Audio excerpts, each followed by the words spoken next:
네, 하나님 말씀 에베소서 6장 1절로 3절까지의 말씀입니다. 에베소서 6장 1절로 3절까지의 말씀입니다. 네, 갑자기 오늘 임문희 권사님도 어린이 주일이라고 기도하셨는데 어버이 주일이라고 그래서 당황스러우셨죠? 네, 뭐랄까 저도 이렇게 설교를 준비하다가 마음속에 그런 감동이 들어서 이렇게 해야겠다라는 감동이 제 속에 있어서 절기를 바꾸게 되었습니다. 미리 광고를 좀 하고 그랬어야 되는데 죄송합니다. 어버이 주일 설교는 목회자가 설교하기 참 제일 어려운 말씀인 것 같아요. 오늘 부모 공경에 대한 말씀을 여러분들에게 전하려고 합니다. 그런데 마음이 무겁습니다. 제 자신도 부모 공경에 대해서 설교할 만큼 저희 부모님을 공경하지 못하고 효도하고 있지 못하기 때문이죠. 오늘 말씀을 전하면서 우리 모두가 다 회개했으면 좋겠고요. 또 듣는 여러분도 말씀 앞에 저도 회개하고 여러분도 말씀 앞에 회개하면서 우리가 정말로 부모님을 공경하는 이 말씀에 순종하는 은혜가 있게 되기를 간절히 바랍니다. 오늘 본문 1절을 보기 전에 2절을 좀 먼저 보았으면 좋겠어요. 2절 이렇게 되어 있습니다. 내 아버지와 어머니를 공경하라. 이것은 약속이 있는 첫 계명이니. 첫 계명이다. 여러분 구약에 나오는 십계명에 대한 이야기를 지금 하고 있는 겁니다. 십계명에는 총 10가지 계명이 있는데 첫 번째부터 네 번째 1계명부터 4계명까지는 하나님과 인간 사이에 지켜야 될 계명이고 5계명부터 10계명까지는 인간과 인간 사이에서 지켜야 될 계명인데요. 인간과 인간의 관계에서 제일 먼저 지켜야 될 계명이 무엇인지를 말씀하시는데 내 부모를 공경하라라는 말씀입니다. 인간과의 관계에서 가장 첫 번째로 지켜야 될 것이 부모와의 관계라는 것이죠. 실제로 약속이 붙어 있습니다. 3절을 보시면 이로써 내가 잘되고 땅에서 장수하리라. 우리 생각에는 살인하지 말라가 제일 중요한 명령인 것 같은데 그러나 하나님은 살인하지 말라보다 부모를 공경하는 것이 먼저다라고 말씀하고 있는 거예요. 부모님이 없었다면 우리의 생명 자체가 존재할 수 없기 때문이 아닐까 생각됩니다. 누군가의 생명을 죽이는 살인보다 더 중요한 것은 내게 생명을 주신, 나에게 생명을 전해주신 부모님의 고마움을 먼저 알아라라는 것이죠. 여러분, 부모님이 우리에게 생명을 전달해 주셨음을 우리가 잊지 말아야 합니다. 본문으로 돌아와서 내 부모를 공경하라라는 이 계명에 독특함이 있습니다. 부모를 공경해야 되는 계명에 독특함이 있어요. 다른 모든 계명들, 살인하지 말라, 거짓 증언하지 말라, 이웃의 것을 탐내지 말라, 간음하지 말라, 이 모든 계명들은요 우리가 언제든지 지킬 수 있는 계명이고요 또 언제나 지켜야 되는 계명입니다. 그러나 부모를 공경하라는 이 계명만큼은 부모님이 살아계실 때까지만 지킬 수 있는 계명입니다. 언제나 지킬 수 있는 계명이 아니라는 것이죠. 영상 하나 보겠습니다. 그 앞에 있는 하얀 카메라 있잖아. 네. 네, 이거 응. 하얀색. 뭐 같아?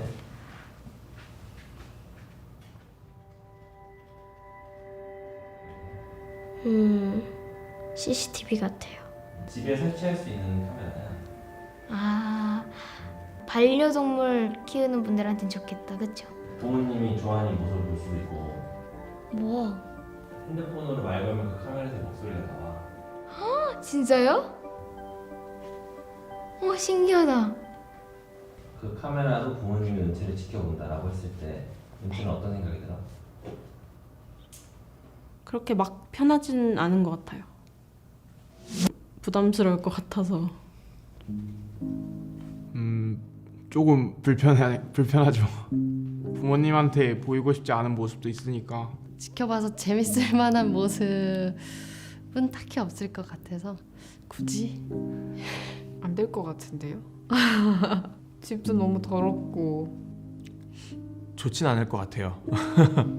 사회생활을 하다 보면은 스트레스 받는 모습 같은 거를 보고 좀 많이 힘들어 하실 것 같아요.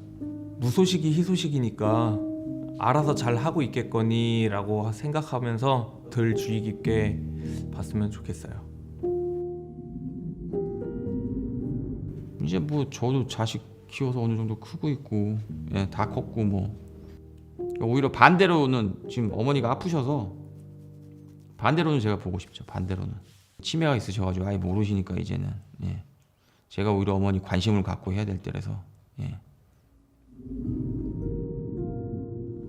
보고 계실 부모님이 한 분도 안 계시는데 어머니께서 보실 수 있었다면 참 좋았을 것을 이런 생각은 합니다.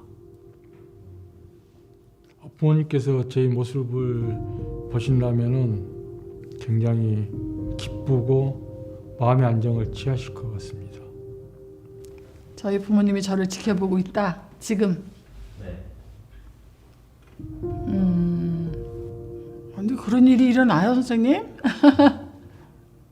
지켜보고 이건 하지 마라 이런 것도 얘기해 주시면 좋겠는데 뭐 그게 통하지가 않잖아요. 하늘에 계시니까. 나를 보고 계시다 이런 생각하면은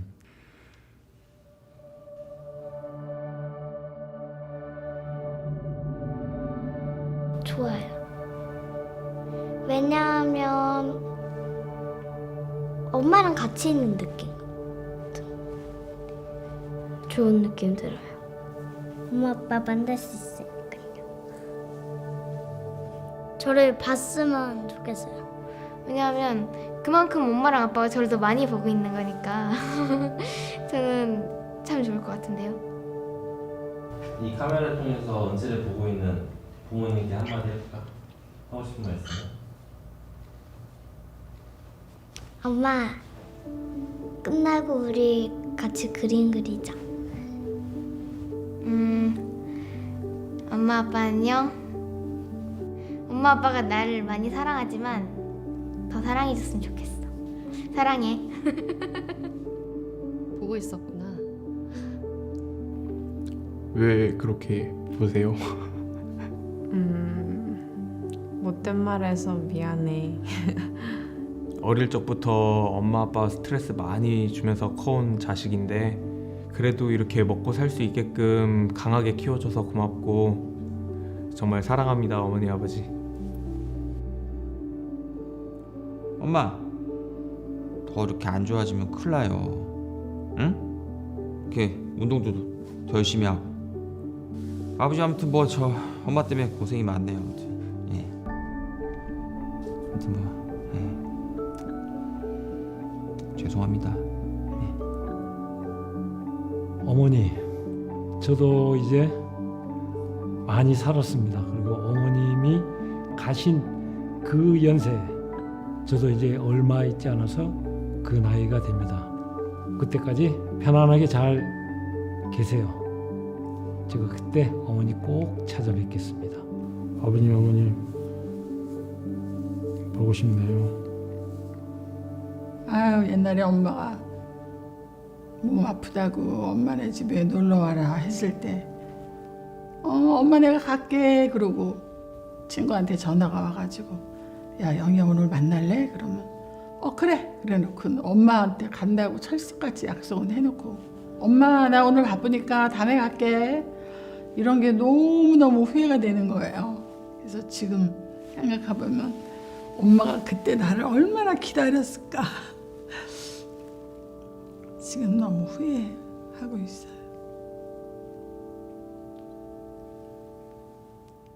어디 계신지는 모르지만은 편히 잘 계세요. 저는 얼마 안 있으면 부모님 곁으로 갖게 될 겁니다.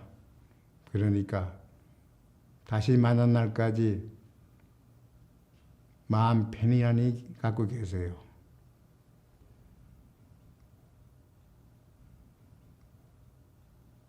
엄마 와주면 안 돼? 은채야. 엄마 지금 어디게? 은채 빨리 끝내고 엄마랑 그림 그리고 싶었어? 응. 이거 끝나고 우리 그림 꼭 그려요. 네. 네, 사랑해요. 네, 저도요. 부모 공경은 언제까지나 할 수 있는 계명이 아닙니다. 나중에 부모님이 돌아가시고 나면 이 중에 이미 부모님께서 돌아가신 분도 분명히 계실 텐데 아무리 부모를 공경하고 싶어도 할 수 없는 계명이 내 부모를 공경하라라는 계명이죠. 아이들에게 질문을 했습니다. 이 카메라로 부모님이 지금 나를 지켜보고 계신다면 어떤 느낌이 드는가? 이렇게 물었더니 대답이 다 다르죠. 아이들은 부모님이 항상 자기를 보고 있으면 너무나 좋겠다고 합니다. 왜? 부모님과 떨어져 있어도 같이 있는 것 같으니까. 근데 젊은 사람들은 부담스러워합니다. 자기가 사는 게 바쁘고 고되고 힘들다 보니까 그렇겠죠. 근데 나이가 드니까요, 어린아이의 마음과 똑같아집니다. 한 번만이라도 부모님이 지금 나를 보실 수 있다면 얼마나 좋을까? 이런 말들을 하죠. 사랑하는 여러분, 부모님이 계실 때 잘하셔야 되는 거예요. 사람들이 기독교에 대해서 오해하는 것 중에 하나는 기독교는 효를 중요시 여기지 않는다라는 것입니다. 그런 오해가 생기는 이유는요, 기독교인들이 조상에게 제사를 지내지 않는 것에 대해서 사람들이 기독교를 폄하하는 거죠. 저는 목사이기 때문에 장례식을 집례하기도 하고요, 또 장례식에 많이 참석을 합니다. 근데 장례 예배를 집례하다 보면 그 집안의 분위기가 보여요. 이 집안의 자녀가 부모님을 위해서 준비를 많이 했구나. 어떠하게 부모님을 위해서 노력했구나라는 것이 보입니다. 그리고 부모님이 살아계신 동안 자녀들이 효도를 했는지, 부모를 잘 모셨는지 안 모셨는지를 장례식을 집례해 보면 조금씩 눈에 보인다는 거죠. 여러분, 입관을 할 때 염을 한다고 하죠. 시신에 수의를 입힌 다음에 깨끗이 닦아서 수의를 입혀주고 관에다가 이렇게 넣는데, 이때 자녀들 중에서 살아서 부모님께 불효한 자녀들의 특징을 보면 대부분 펑펑 다 울긴 하지만 그냥 다짜고짜 제일 비싼 수의하고 제일 비싼 관을 다 고릅니다. 왜 그런지 아세요? 돌아가신 부모님께 너무나 죄송하니까 돈은 없지만 가시는 길만큼은 최선을 다해서 해드린다고 제일 비싼 걸로만 골라요. 비싼 것을 한다는 게 잘못된 것이 아니고요, 여러분, 돌아가신 분한테 비싼 것 해드려서 뭐 하냐라는 거죠. 3일 입었다가 화장하면 다 불타버리는 거예요. 비싼 관도 3일 동안만 그 속에 있다가 다 불태워버리면 사라져버리는 거예요. 여러분, 기독교는요, 살아계실 때 최선을 다해서 부모님께 잘하라는 것이 기독교의 가르침이다라는 것이죠. 돌아가신 부모님께 후회하고 정성을 쏟고 부모를 위해 많은 돈을 써봤자 그게 의미가 없다라는 겁니다. 성경 곳곳을 보면 부모에게 순종하고 효도하는 것이 얼마나 귀한 것인지를 우리에게 가르치고 있어요. 하나님은요, 불효에 대해서 무섭도록 징벌을 내리시는 하나님이라고 성경 곳곳에 표현하고 있습니다. 신약성경 로마서 1장 30절을 보셔도 불효를 이방인들이 행하는 대표적인 악행이라고 사도행전에 말하고 있어요. 로마서에 말하고 있어요. 디모데후서 3장 20절을 보시면 말세의 징조, 대표적인 말세의 징조 중에 하나가 부모를 거역하는 것이라고 이야기하고 있습니다. 사랑하는 여러분, 살아계실 때 최선을 다해서 부모를 공경할 수 있게 되기를 바라요. 또 하나, 인간과 인간 사이의 관계로서 첫째로 지켜야 될 계명이 부모를 공경하라는 이 명령을 우리에게 주신 이유는요, 이 땅에서 우리가 제일 처음 맺게 되는 관계가 부모와 자식 간의 관계이기 때문에 그렇습니다. 부모를 사랑하지 않는데, 제일 처음 맡게 되는 관계인 부모를 사랑하지 않는데 다른 이웃을 어떻게 사랑할 수 있겠어요? 여러분, 내 부모를 사랑하지 않고 내 부모를 공경하지 않고 이웃을 사랑한다, 아내를 사랑한다, 남편을 사랑한다, 자식을 사랑한다, 이거 위선인 것 같습니다. 우리가 인간관계에서 제일 먼저 맺게 되는 부모님을 공경할 수 있게 되기를 바라요. 오늘 말씀에 하나님은 내 부모를 공경하라라고 말씀하고 있습니다. 어떤 수식어도 없고요, 내 부모를 공경하라, 그냥 부모를 공경해라라고 그냥 말하고 있어요. 성경은 내 인격적인 부모를 공경하라라고 말하지 않습니다. 존경할 만한 내 부모를 공경하라, 훌륭한 내 부모를 공경하라, 사회적으로 성공하고 본받을 것이 있는 내 부모를 공경하라, 이렇게 수식어가 붙지 않아요. 그냥 너의 부모이기 때문에 공경하라라고 말씀하고 있습니다. 얼마나 중요한 말씀인지 모른다는 거죠. 여러분, 우리의 부모님이 훌륭한 존재라서 우리가 공경해야 되는 게 아니에요. 공경받을 만한, 존경받을 만한 가치가 있는 존재이기 때문에 존경해야 되는 게 아니에요. 그냥 우리에게 생명을 전달해 주신 생명의 전달자가 우리 부모님이시기 때문에 그 사실만으로도 우리의 공경을 받을 만한 가치가 있다는 거죠. 우리 부모님들 가운데 조금 인격적이지 못한 부모님들도 계실 겁니다. 그래서 인격적인 대우를 잘 받지 못하면서 인생을 커왔다라고 생각하는 자녀들도 분명히 있을 거예요.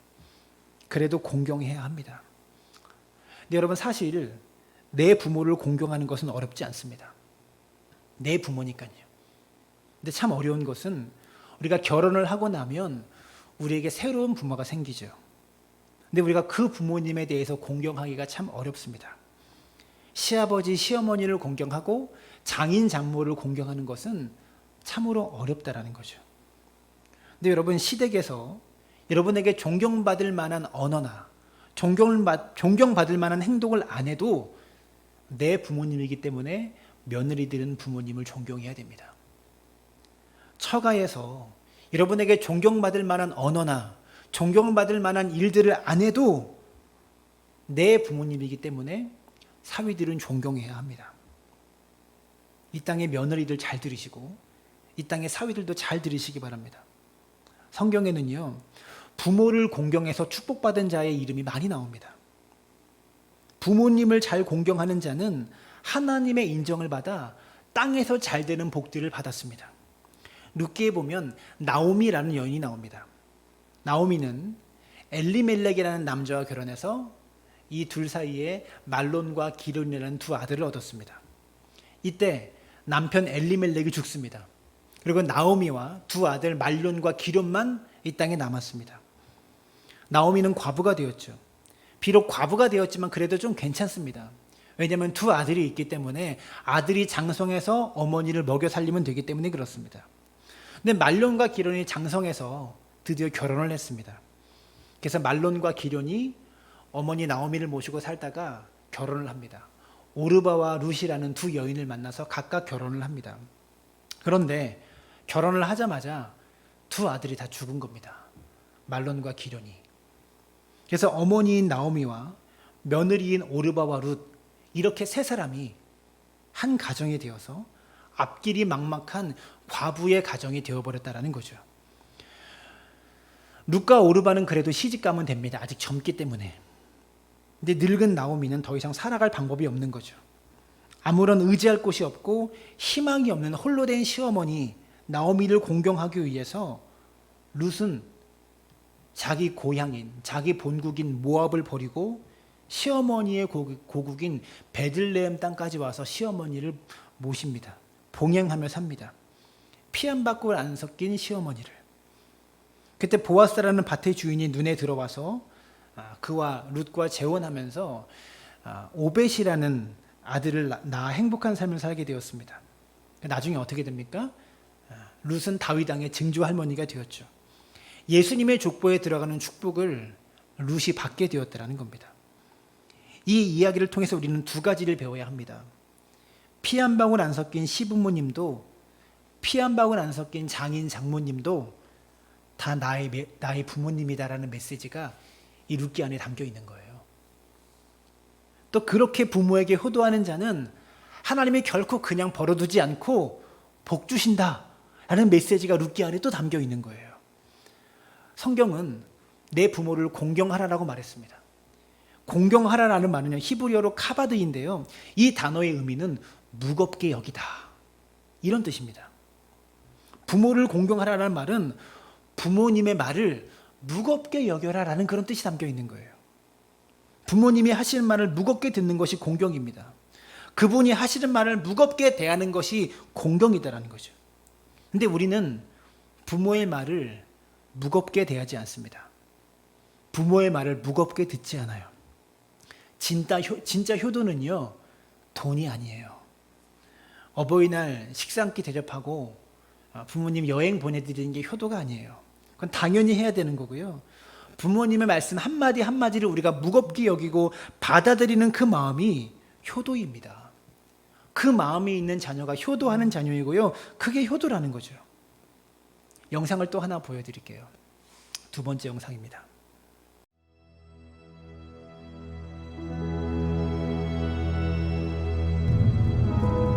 엄마라는 존재가 원래 걱정이 많지만 우리 엄마는 다른 엄마들보다 좀 심하셨다.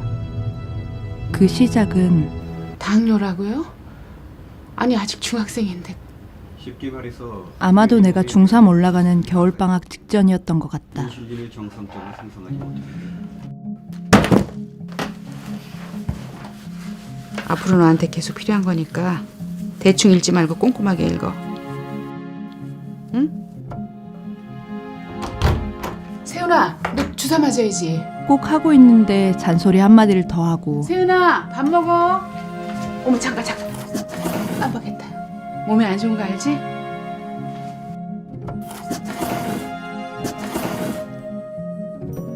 좀. 세훈이 이제부터 작곡 봐. 못하게 하는 리스트가 늘어갔다.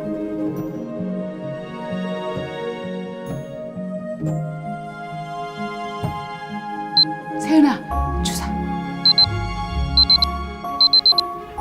맞아야지. 갈게. 주사, 어? 걱정이 늘어나는 만큼 잔소리 강도도 점점 세지기 시작했다. 너 주사 맞았니?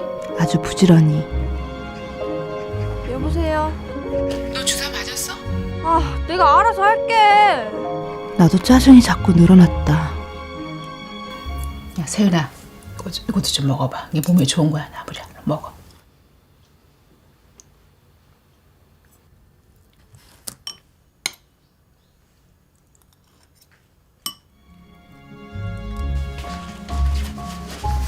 야, 세훈아.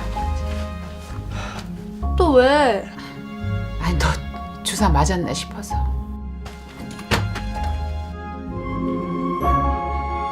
엄마, 나랑 같이 안 살아서 어떡해? 나한테 잔소리 못해서. 애가 벌써 2살이야. 나 갈게, 엄마. 자주 올게. 그 약속은 지키기 쉽지 않았다.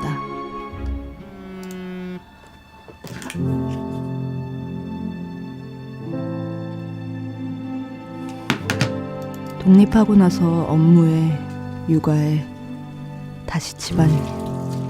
친정 가는 일이 점점 줄어갔다. 엄마 잔소리도 줄어드는 것 같았지만 그건 기쁜 게 아니었다. 여보세요? 엄마가 전화 걸었잖아. 무슨 일 있어? 아니 내가 너한테 뭐 할 말이 있었는데. 아유 천천히 생각해봐. 생각이 안 나네. 아유 야 내가 요즘에 자꾸 깜빡깜빡해.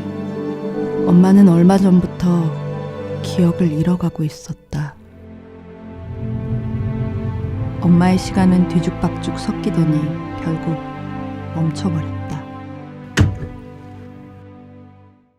안녕하세요. 박순희입니다. 들어가자.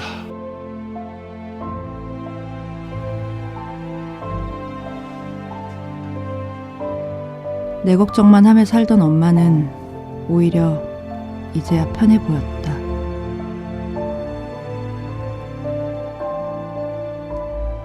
엄마, 이것 좀 먹어봐. 야, 세윤아, 이것도 좀 먹어봐. 이게 몸에 좋은 거야.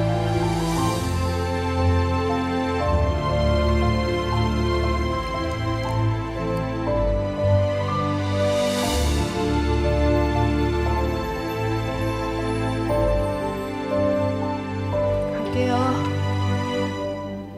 엄마, 나 갈게. 걱정하지 말고 어서 가. 또 올게요.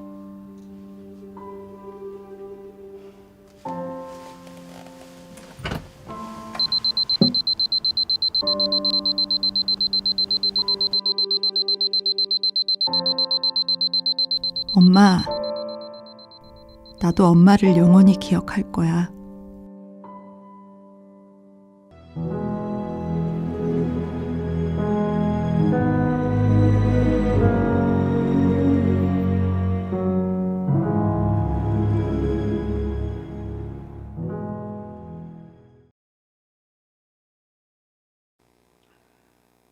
여러분, 자녀의 입장에서 우리가 기억해야 될 참된 효도는 살아생전에 부모님이 하신 한마디 한마디를 무겁게 받아들이는 거예요. 제가 오늘 공경에 대한 설교를 할 자격이 없는 목사인데요. 저희 아버지가 제 목회 초창기에 제 설교를 들으시잖아요.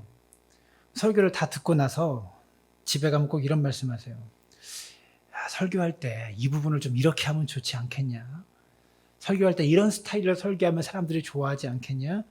그런 말씀들을 계속 하세요. 그러니까 한 번만 했으면 제가 잘 듣고 넘어가겠는데 부모님 입장에선 다음 주가 되면 안타까우니까 똑같은 얘기를 또 하시는 거예요. 설교할 때 이런 부분 이렇게 하면 좋지 않겠냐? 이런 스타일로 설교해야 사람들이 좋아하지 않겠냐? 같은 얘기를 계속 레파토리부터 모든 게 다 똑같은 말씀을 계속 하시는 거예요. 근데 제가 아버지의 말씀에 어떻게 반응했냐? 아유, 알았어요. 제가 알아서 할게요. 저는 아버지가 아무리 말씀하셔도 부모님의 말씀을 무겁게 받아들이지 않는 부모 공경에 대한 설교를 할 자격이 없는 그런 목회자입니다. 우리는 부모님의 말씀을 무겁게 여기지 않습니다. 한마디 한마디를 무겁게 받지 않아요. 부모님이 나이가 드시면 똑같은 이야기를 또 하고 했던 말을 또 한다고 왜 똑같은 말 또 하냐고 우리는 화를 내기 일쑤입니다. 왜 똑같은 말을 반복하시죠? 늘 자식 걱정이니까요. 어린 나이에 딸이 당뇨가 있으니까 하나하나가 다 안타까운 거죠. 내 책임 같고 내 잘못 같고. 그러니까 같은 말을 계속 반복하는 거예요. 계속 설교를 이어나가겠습니다. 십계명을 보시면 내 부모를 공경하라라는 말씀은 있는데 내 자녀를 사랑하라라는 말은 없습니다. 무슨 말이냐? 자식 사랑은 시키지 않아도 다 자연스럽게 되는 거니까요. 그래서 명령할 필요가 없었던 겁니다. 내 자녀를 사랑하라라는 계명은 있을 필요가 없어요. 우리는 자녀들을 너무나 사랑해요. 그래서 제가 어린이 주일과 어버이 주일을 바꾼 거예요. 하나님 말씀 듣고 어버이 주일을 보내는 게 좋겠다. 자녀 사랑은 설교할 필요도 없이 다 사랑하거든요. 어떻게 하는지 여러분이 더 공부 열심히 해서 자녀를 잘 키우는 방법 더 열심히 공부해서 매일매일 배우거든요. 여러분 카톡 다들 하시잖아요. 여러분 카톡 프로필 사진에 부모님 사진 몇 장 있으세요? 우리 교회 성도님들 프로필 사진을 제가 가끔씩 이렇게 봐요. 카톡을 제가 매일 보내니까. 다 자녀들 사진으로 도배되어 있더라고요. 부부 사진. 어디 놀러 간 사진, 부부끼리. 제 카톡 프로필에도 우리 부모님 사진 한 장 없더라고요. 어저께 제 아내 카톡 프로필 사진을 봤는데 60장 가까이 프로필 사진이 있는데 다 애들 사진이에요. 아이들에게 사랑한다는 말은 자주 하는데 부모님께 사랑한다라는 말은 거의 한 적이 없는 것 같아요. 여러분 성경에 이런 죄인들은 돌로 쳐 죽이라라는 명령이 있습니다. 안식일을 어기면 성경은 죽이라라고 말했습니다. 구약 성경은. 간음하는 자도 죽이라고 말했어요. 그런데 흥미로운 사실이 뭐냐? 신명기 21장에 또 하나 죽음에 대한 형벌을 내릴 수 있는 죄인이 등장하는데요. 부모를 거역하는 자는 죽이라고 그랬습니다. 신명기 21장 볼까요? 21장 18절부터 21절인데요. 사람에게 완악하고 패역한 아들이 있어 그의 아버지의 말이나 그의 어머니의 말을 순종하지 아니하고 부모가 징계하여도 순종하지 아니하거든 그의 부모가 그를 끌고 성문에 이르러 그 성읍 장로들에게 나아가서 그 성읍 장로들에게 말하기를 우리의 이 자식은 완악하고 패역하여서 우리 말을 듣지 아니하고 방탕하며 술에 잠긴 자라 하면 그 성읍의 모든 사람들이 그를 돌로 쳐 죽일지니 이같이 내가 너희 중에 악을 제거하라. 그리하면 온 이스라엘이 듣고 두려워하리라. 여러분, 성경에 돌로 쳐 죽이라라는 명령이 몇 가지가 나오는데 안식일을 어긴 것에 대해서 그리고 간음한 것에 대해서 또 부모를 거역한 죄인 이 세 명의 죄인들은 돌로 쳐 죽이라고 말씀합니다. 근데 성경에 참 흥미로운 게 뭐냐면 실제로 민수기 12장을 보면 안식일에 나무하던 자가 돌에 맞아 죽습니다. 안식일을 범했다가 죽은 예가 성경에 나와요. 요한복음에 보면 간음하다가 현장에 붙잡혀온 여인이 있습니다. 근데 그 여인이 돌에 맞아서 죽을 뻔한 이야기가 성경에 나온다라는 거죠. 실제로 안식일을 범하면 그 처벌을 받았고요. 간음하면 죽이라는 처벌을 받았어요. 그러니까 그 처벌이 시행되긴 했다는 말입니다. 간음한 자를 죽이는 처벌이 요한복음의 근거로 그 여인은 죽진 않았지만 간음하면 죽이는 법이 시행은 되었다라는 말입니다. 근데 놀라운 사실은 성경에 폐역한 자식을 돌로 쳐 죽이라는 명령이 있지만 실제로 성경에서 폐역한 아들이 돌에 맞아 죽었다는 기록이 없습니다. 폐역한 아들에 대한 범죄, 이것이 집행된 기록에 성경에 없다고요. 왜 그럴까요? 부모를 거역하고 부모에게 나쁜 짓을 하는 페루나가 없었기 때문일까요? 아닙니다. 그런 페루나들은 어느 시대나 있었습니다. 그런데 성경 어디에도 부모를 거역한 죄 때문에 돌로 쳐 죽이라는 명령이 시행된 곳이 없습니다. 왜 그럴까요? 이 명령의 독특성이 하나가 있는데요. 부모가 폐역한 아들을 고발해야 그 처벌이 시행되기 때문입니다. 19절에 보시면 그의 부모가 그를 끌고 성문에 이르러 그 성읍 장로들에게 나아가서 그 성읍 장로들에게 말하기를 우리의 이 아들은 완악하고 폐역하여 우리의 말을 듣지 아니하고 방탕하고 술에 잠긴 자라 하면 부모가 자식을 고발해야 그 처벌이 시행되는데 어떤 부모도 폐역한 자식들에 대해서 고발한 부모가 없었다라는 그런 말입니다.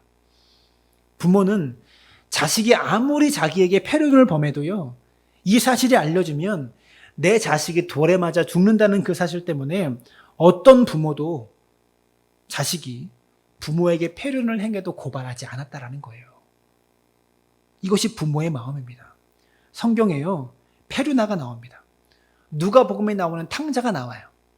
그 탕자가 어떤 사람이에요? 아버지의 유산을 나에게 달라고 하잖아요. 부모의 유산을 받는 것은 구약의 법은 부모가 죽은 다음에나 받을 수 있습니다. 근데 부모님이 죽지도 않았는데 유산을 나에게 달라는 거예요. 무슨 말입니까? 아버지가 빨리 죽었으면 좋겠다라는 거예요. 성경대로 하면 아버지가 이 아들을 고발해서 죽일 수도 있는 죄였습니다. 근데 아버지는 그렇게 하지 않았습니다. 어떻게 하죠? 유산을 줬어요. 고발하지 않고요. 그 말은 뭐야? 아버지가 죽었다는 겁니다, 스스로. 그리고 그 아들이 다시 돌아올 때 기쁨으로 맞아주잖아요.